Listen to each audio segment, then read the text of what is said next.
નમસ્કાર, તમે જોઈ રહ્યા છો ભારત ટાઈમ્સ ન્યૂઝ. આંતરરાષ્ટ્રીય હિન્દુ પરિષદ અને રાષ્ટ્રીય બજરંગ દળના અધ્યક્ષ પ્રવીણ તોગડિયા ખેરાલુની મુલાકાતે આજરોજ ખેરાલુ દેસાઈ વાડાના ડોક્ટર કીર્તિ દેસાઈના નિવાસ સ્થાને આંતરરાષ્ટ્રીય હિન્દુ પરિષદના અધ્યક્ષ પ્રવીણ તોગડિયાએ લીધી મુલાકાત. ખેરાલુ ખાતે તાજેતરમાં જ ભગવાન શ્રીરામની શોભાયાત્રા પર થયેલ હુમલાને વખોડી કાઢતા પ્રવીણ તોગડિયાએ જણાવ્યું કે ભારત દેશના જેહાદી પ્રવૃત્તિ દિવસે ને દિવસે વધી રહ્યા છે. આ જોતા એવું લાગે છે કે ઠેર ઠેર કાશ્મીર ઊભું કરવાના પ્રયાસો થઈ રહ્યા છે, પરંતુ આપણે ઇઝરાયલ મોડેલ અપનાવવું જોઈએ.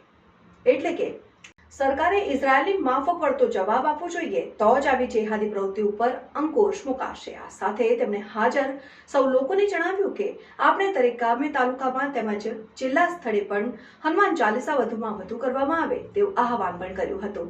ખેરાલુ શહેર મુલાકાતમાં અમરતજી ઠાકુર, ઉત્તર ગુજરાત હિન્દુ પરિષદના સંગઠન મંત્રી પણ હાજર રહ્યા હતા.